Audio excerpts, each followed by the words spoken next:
pagi, saya Nimada Ayu Lansari, dosen keperawatan jiwa Stikes Tulungagung, Semarang. Di sini saya akan mempraktekkan sebuah terapi biblioterapi yang berguna untuk menurunkan kecemasan. Setelah ini saya akan jelaskan tahap-tahap untuk melakukan biblioterapi. Sekarang saya akan menjelaskan mengenai tahap-tahap melakukan biblioterapi. Biblioterapi adalah terapi yang digunakan dengan pendekatan buku cerita.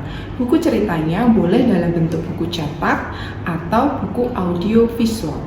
Untuk pertama kalinya, untuk melakukan biblioterapi, kita harus menentukan topik atau buku yang akan didiskusikan dengan pasien atau klien.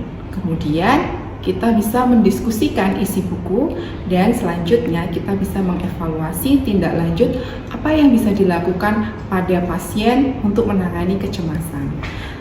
Terapi ini adalah terapi yang berbasis pada perubahan mindset atau dengan pendekatan kognitif, di mana kita akan merubah mindset pasien atau klien sehingga kecemasannya bisa berkurang.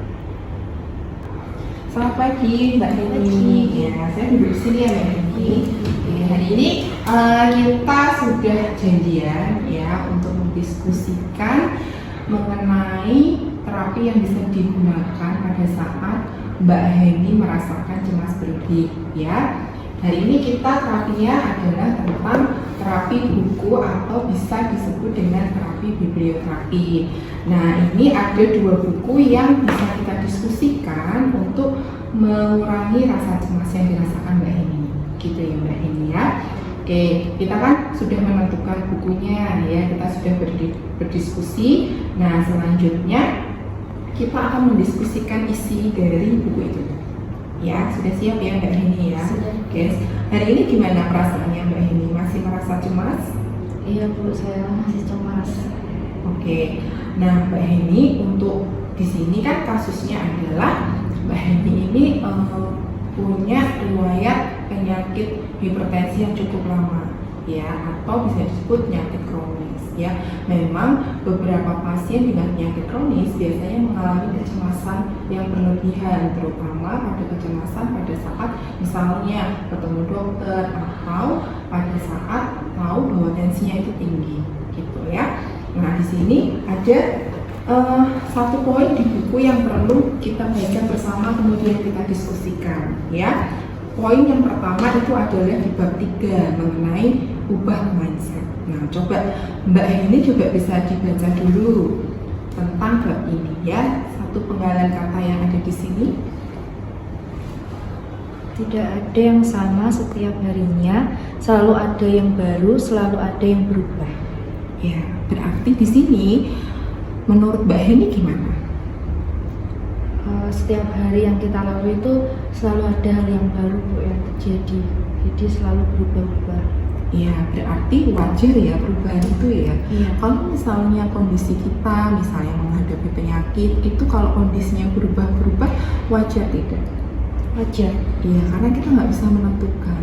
Ya, sesuatu Iya. perubahan memang bisa menyebabkan kecemasan. Kecemasan itu gimana Bu?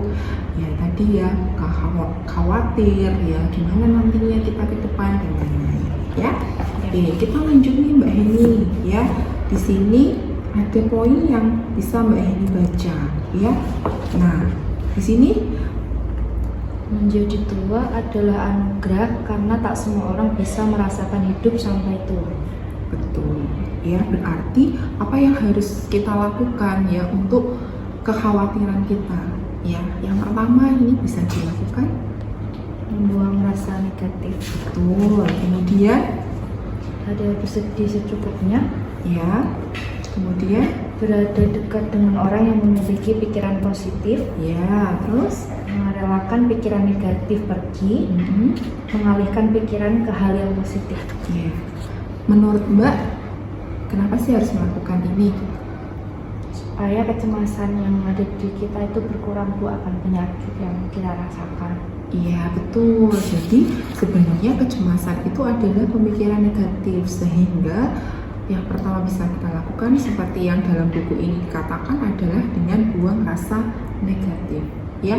Karena ini kan kita untuk terapi ini adalah mengubah cara sudut pandang kita menghadapi sebuah penyakit. Ya, kalau kita berpikiran positif, maka pemikiran positif yang akan ada di otak kita. Ya, jadi kecemasan itu, kekhawatiran bisa berkurang. Ya, ini ada lagi yang perlu Mbak Heni bisa baca, yaitu tentang apa di sini. Menurunkan kualitas Iya, ini kan ada dampak buruk dari rasa cemas. Dampaknya apa aja? Yang pertama, menurunkan kualitas tidur, iya, mengganggu sistem saraf pusat, mengalami masalah reproduksi. ada lagi, Meningkatkan resiko penyakit kardiovaskular, memicu masalah pencernaan, meningkatkan resiko masalah pernapasan, melemahkan sistem imun tubuh. iya. Menurut Mbak Heni merasa nggak ketika berpikiran negatif, ya, cemas, khawatir, tiba-tiba bisa merasa cepat atau mudah sakit? Iya. Misalnya pusing, batuk pilek, itu yang dirasakan ya? Iya. Iya, sebenarnya perasaan cemas itu kalau diterjemahkan di dalam otak kita itu merangsang sebuah mekanisme flight and fight. Itu adalah mekanisme siaga di mana nanti hormon stres yang akan keluar, sehingga tadi ya detak jantungnya bisa meningkat, ya, kemudian tidak bisa tidur karena secara otomatis itu adalah respon dari mekanisme kita. Ya, jadi kenapa tidak bisa tidur juga? Ya, sudah berusaha tidur tapi nggak bisa tidur, betul ya? Nah, makanya sebenarnya rasa cemas itu adalah suatu perasaan yang wajar dialami oleh setiap orang.